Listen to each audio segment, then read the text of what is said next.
पहा नवीन एपिसोड्स एकदम add free.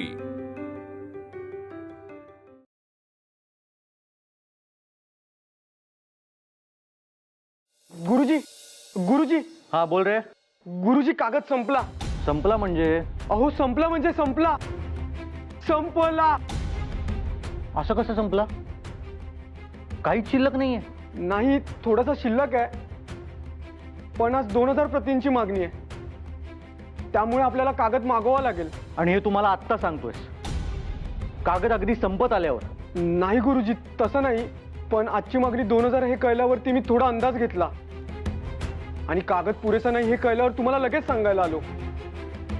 गुरुजी, कागद मागवावा लागेल। अरे ती काय भाजीची जुडी आहे का मंडईत जाऊन आणली? इतकं सोपं नाहीये ते। मग आता मी काय करू? 2000 अंक म्हणजे किमान 100 रुपये तरी लागतील। हो, मग द्या ना। अरे द्या काय द्या? खिडकी बाहेर पैशाचं झाड आहे का की ते हलवून पैसे पडणार आहेत? काय खणात जादूने येणार आहेत पैसे? मग आता काय करायचं गुरुजी? एक काम कर, आत्ता जितका कागद उरलाय तितकेच अंक छाप, नंतर बघू काय ते। अहो असं कसं करता येईल? अरे नाही येत पैसे दीनानाथ, जा जेवढा कागद उरलाय तेवढ्याच प्रति छाप।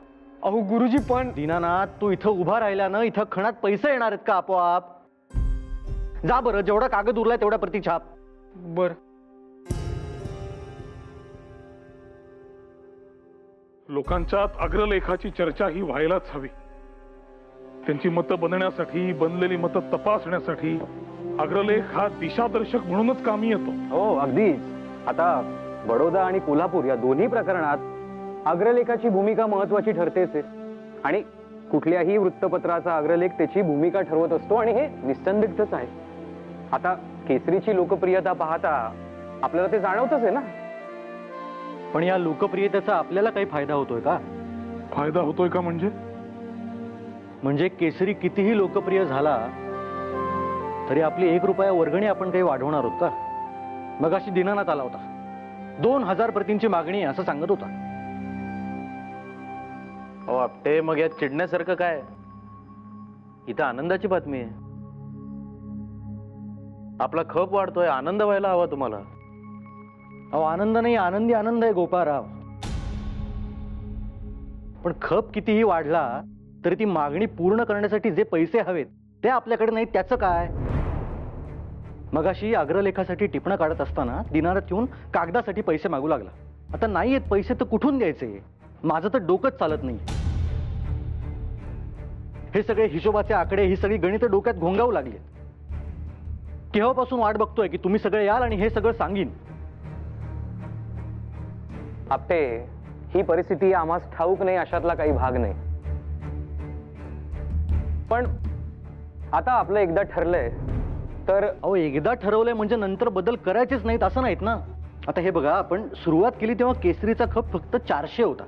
आता हे कोल्हापूर प्रकरण छापायला लागल्यापासून तो 1800 झालाय, म्हणजे 400 वरून थेट 1800 ची उडी, आणि आज तर 2000 प्रतींची मागणी आहे।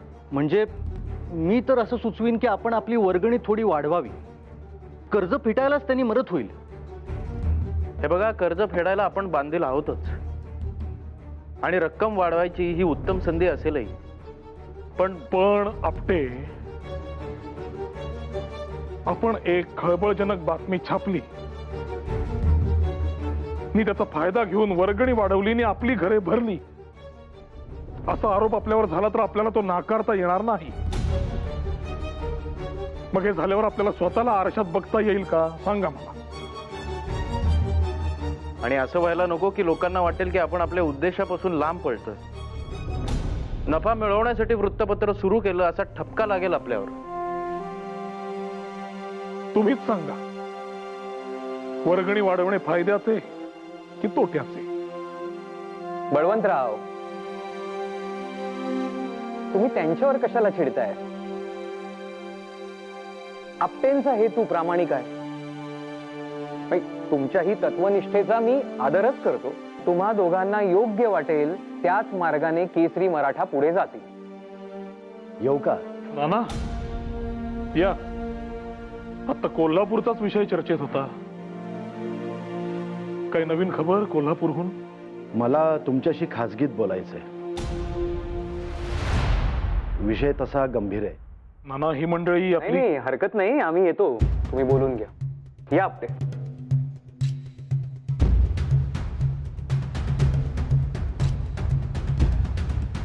बोला नाना.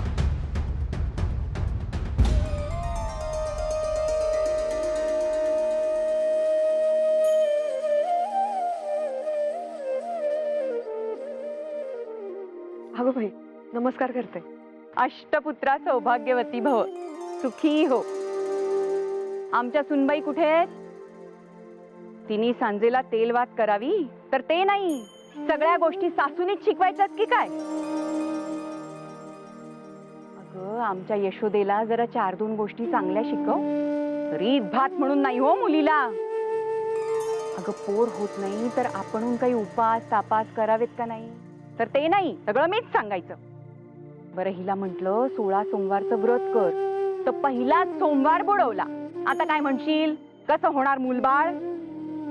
आमचा गोपाळ, त्याचं तुला माहिती असेलच, त्याला सांगून काही उपयोग नाही, म्हणून हिला सांगितलं तर चक्क उपवास विसरले म्हणाली. आता काय म्हणशील कपाळ? अहो तसं नाही, म्हणजे उपवास बुडला पण तो अनावधानानं. आणि मला मगाशीच म्हणाले आहेत त्या की आता येत्या सोमवारपासून अगदी नेमाने उपवास करतील म्हणून. खरंच. आणि त्यांनाही फार वाईट वाटलंय उपवास बुडाला त्याचं. मनाला अगदी लावून घेतलंय हो त्यांनी. हो का? नशीब माझं, म्हणजे डोक्यात थोडी तरी बुद्धी आहे म्हणायचं. नाहीतर वाटलं होतं नर्मदेतला गोटाच आहे की काय. पण बरं आहे, आता तुझ्या संगती 4-2 गोष्टी चांगल्या शिकेल. आणि बाळ गोपाळांना उशीरचा झाला नाही, आज आले नाहीत अजून. हल्ली जरा रोज उशीर होतोय खरा. ते कोल्हापूरच्या छत्रपतींचं प्रकरण चालू आहे ना, म्हणून. अगं, ती मोठी माणसं आपसात घेतील बघून. आता मला सांग, आपला पाड लागणार आहे का त्यांच्या पुढे? उगाच आपल्या लष्कराच्या भाकऱ्या भाजायच्या. बरी सरकारी नोकरी करावी तर हे असे भिकेचे डोहाळे लागलेत. काय बोलायचं? आणि बोलून उपयोग आहे का काही? म्हणा, पालथ्या घड्यावर पाणी. मला काय, एकदा नातवाचं तोंड बघितलं की मी मरायला मोकळी. अहो, असं नका म्हणू. तिने सांजेच्या वेळेस होईल सगळं नीट. देव करो आणि असंच हो. तिने सांजेला तुझ्या रूपाने लक्ष्मीच बोलली जणू. चल.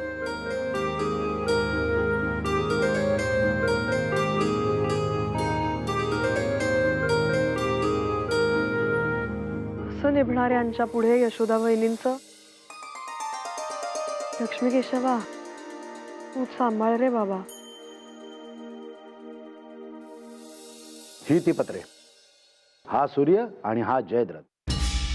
आता तरी तुमच्या मनात आमच्या बाबत काही शंका उरणार नाही. एका आईच्या आक्रोशाला वाचा फोडायला आता तरी तुमची काही हरकत नसावी. छे, या पत्रातल्या मजकुरानुसार जर रयतेच्या पोशिंद्याची ही अवस्था गोऱ्या लोकांनी आपल्याच माणसांच्या मदतीने केली असेल तर काय बोलायचंय? काय अराजक मांडलंय? दिवसेंदिवस यांचं धाडस वाढतच चाललं. महाराजांना मारहाण, हिंमत कशी होते यांची? अहो, या गोऱ्या साहेबाला आपली संस्थानं गिळायचीच आहेत. तो तर निमित्तालाच टेकलाय. खरा दोष आहे तो आपल्याच लोकांचा, ज्यांना हाताशी धरून ही कारस्थानं रचली जात आहेत. काही रुपड्यांसाठी आपली मती गहाण ठेवणारी ही आपलीच लोक आहेत, हे विसरून चालणार नाही. अगदी बरोबर आहे तुमचं. आणि या सर्व प्रकारात त्या गोऱ्या साहेबाचा जितका दोष आहे तितकाच किंबहुना त्याच्यापेक्षा जास्त दोष बर्व्यांचा आहे. आगरकर, ही पत्र म्हणजे बर्व्यांविरुद्ध भक्कम पुरावाच आहे. ते काही नाही, आपण ही पत्र छापायलाच हवीत. बळवंतराव, पण यातली काही पत्र यापूर्वी छापून आलीत. आणि एकदा छापलेली पत्र पुन्हा केसरी आणि मराठामध्ये छापण्यात काय हरशील आहे? असं ही पत्र यापूर्वी देखील छापून आली आहेत, मग ही चर्चा आपल्या कानावर कशी नाही आली? नाना, ही पत्र खरी आहेत ना? अहो, खोटी पत्र तुमच्याकडे घेऊन येऊन ती केसरीतून छापा असं म्हणेन का मी? माझा व्यवसाय जरी माझ्या अशिलाच्या बाजूने खटला लढवणं असला तरी सत्याची खास धरणारा माणूस आहे मी. बरं, मग ही पत्र जर खरी असतील आणि यापूर्वीही छापून आली असतील तर ती आता पुन्हा केसरीनी मराठामध्ये छापावीत असं तुम्हाला का वाटतं? कारण सरळ आहे. केसरी मराठा आणि इतर वृत्तपत्र यांची तुलनाच होऊ शकत नाही. केसरी मराठाने अल्पावधीतच सामान्य माणसांच्या मनात जो विश्वास निर्माण केला आहे तो इतर एतद्देशीय वृत्तपत्रांना जमणं शक्यच नाही. मराठा हे असं एकमेव एतद्देशीय वृत्तपत्र आहे जे इंग्रजी भाषेतून इथल्या प्रश्नांना जगभरात पोचवतं. जोपर्यंत ही पत्र मराठा केसरीमधून छापली जाणार नाही तोपर्यंत घराघरातल्या अगदी सामान्यातल्या सामान्य माणसापर्यंत कोल्हापुरातल्या महालाच्या 4 भिंतीआड काय अमानुष प्रकार घडतोय हे पोचणार नाही. आणि म्हणूनच बळवंतराव, मी तुम्हाला वारंवार आग्रह करतोय की ही पत्र छापा, या प्रकरणाला वाचा फोडा. ते सगळं ठीक आहे, पण जोवर आम्हाला हे कळत नाही की ही पत्र तुम्हाला कुठून मिळाली तोवर ती छापण्याचा धोका आम्ही पत्करू शकत नाही. आमचं म्हणणं इतकंच आहे की ही पत्र तुम्हाला जिथून मिळाली आहेत तो स्रोत विश्वसनीय आहे ना हे आम्हाला कळायला हवे. अगदीच विश्वासातली आहे. मात्र ती व्यक्ती नेमकी कोण आहे हे मी तुम्हाला सांगू शकणार नाही.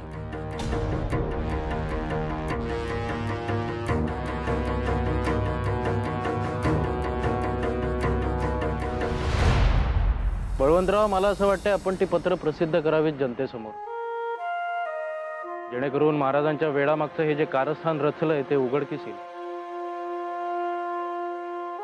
लोकांमध्येही दबक्या आवाजात याविषयी चर्चा आहेच. महाराजांवर चालू असलेल्या उपचारांविषयी लोकांच्याही मनात किंतु आहे. मुळात विलायती उपचार लागू पडत नसतील तर देशी चिकित्सा करायला हवी इतकं साध आहे. परंतु असे केले तर त्या गोऱ्या साहेबाचे पितळ उघडे पडेल. म्हणून उपचारांच्या नावाखाली महाराजांना विलायतेस नेऊन तिथेच काय तो सोक्ष मोक्ष लावायचा मानस दिसतो. महाराजांच्या दत्तक घराण्यातल्या एका आईच्या संगम मताने त्यांच्याच कारभाऱ्यांनी महाराजांवर हा आळ आणलाय हे नाना भिडे इतक्या खात्रीशीरपणे सांगत होते की त्याकडे दुर्लक्ष करून चालणार नाही. बरं, नुसतं ऐकेव नाहीये तर तशी पत्र सादर केली. मग हे सगळं बासनात ठेवणं योग्य आहे का? हे जरी असले तरी नाना भिडे हे राधाबाई साहेबांचे वकील आहे आणि यात लाखो रुपयांची गणितं दडलेली आहेत. हे नजरेआड करून चालायचे नाही. त्यामुळे या मुद्द्याचा विचार केल्याशिवाय पत्र छापण्यात काही अर्थ नाही. खरंय बळवंतराव, मात्र ही पत्र जर बनावट निघाली तर मात्र हे प्रकरण वेगळीकडे वळण घेईल. त्यामुळे त्याची सत्यता पडताळायलाच हवी. कशी बळवंतराव, इतकी खासगी पत्र आहेत, खात्रीशीररित्या कोण सांगू शकेल आपल्याला? आणि उद्या जर आपण ही पत्र प्रसिद्ध केली आणि आपल्याला लोकांनी विचारले की बुवा ही पत्र मिळाली कुठून, तर आपल्याकडे त्याचे समाधानकारक उत्तर हवे, जे आता नाही. त्यामुळे जोवर नाना आपल्याला सगळी हवी ती माहिती देत नाही तोवर आपण काही पत्र छापायची नाही. म्हणजे हाती पुरावे असून सत्य माहिती असून आपण गप्प राहायचं, थोडा काळ का होईना, असंच ना? पत्र छापायची नाही असे मी म्हणालो. या प्रकरणाला वाचा फोडायची नाही असे म्हणालो नाही. नेमकं काय तुमच्या मनामध्ये? नानांचे मौन व्रत जोवर सुटत नाही तोवर एका आईची कैफियत आपण मांडूच शकतो ना. दत्तक दिले म्हणून नाळ तुटत नाही. महाराजांचे जे हाल चालले ते त्यांची जन्मदाती आई फक्त बघत राहील ते शक्य नाही. त्या आईची वेदना आपण लोकांसमोर मांडूच शकतो. अगदी योग्य आहे तुमचं बळवंतराव. आपलं मूल कसंही असलं तरी आईसाठी प्रियच असतं. त्याच्यासाठी ती वाटेल ते कष्ट घ्यायला तयार असते. आणि महाराजांच्या उपचारासाठी जो गोरा डॉक्टर नेमलाय त्याला जर त्यांची देखभाल करता येत नसेल तर महाराजांना त्यांच्या आईकडे सुपूर्द करावं ही मागणी आपण उचलून धरू. अगदी योग्य आहे. आणि जर महाराज खरंच इतके आजारी असतील तर त्यांच्या माऊली खेरीज कोण दुसरे त्यांची एवढी देखभाल करेल बरं? हेच योग्य राहील गोपाळराव. हाच मुद्दा आपण लावून धरू.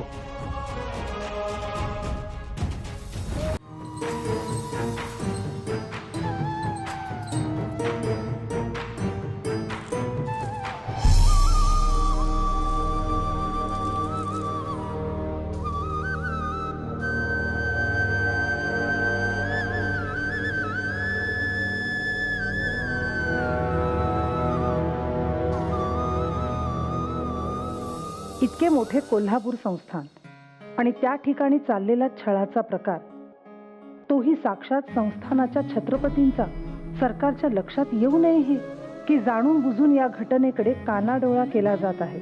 अजूनही वेळ गेलेली नसून सरकारने या प्रकरणाची दखल घेत सावध होत राज्यरूपी संकटात सापडलेल्या बिचाऱ्या नारायणरावांना सोडवावे.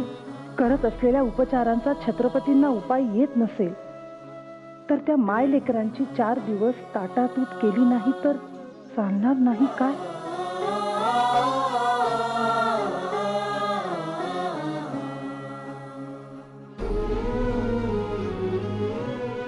आई जगदंबे, अशीच आमच्या लेकराच्या पाठीशी कायम उभी राहा.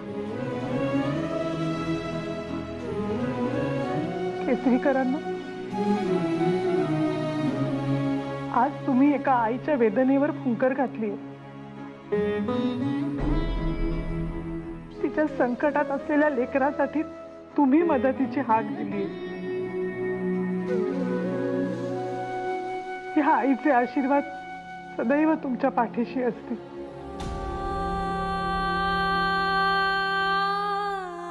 जगदंब, जगदंब.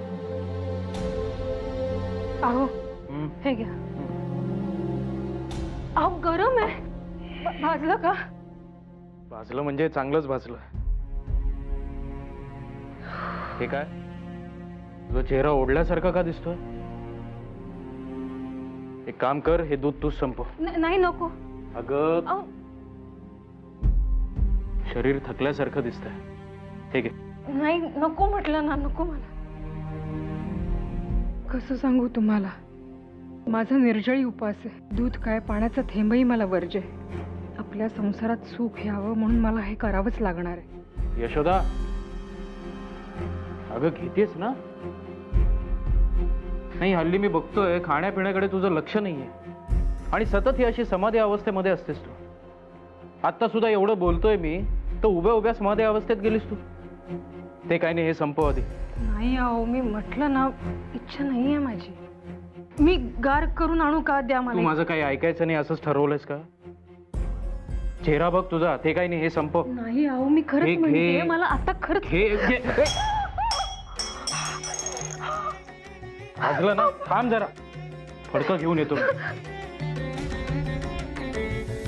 पाहिलं शास्त्री बुवा, केसरीची दखल ही घ्यावीच लागते. आणि याचं कारण, केसरी कायम सत्यच मांडतो, हा लोकांचा असलेला विश्वास. त्याबद्दल दुमत नाहीच आहे बळवंतराव. आपल्या वर्तमानपत्रात छापून येणारा प्रत्येक शब्द न शब्द म्हणजे तलवार असतो. आधुनिक काळात लढाईत अस्त्र म्हणून शब्दांचाच वापर होणार आहे.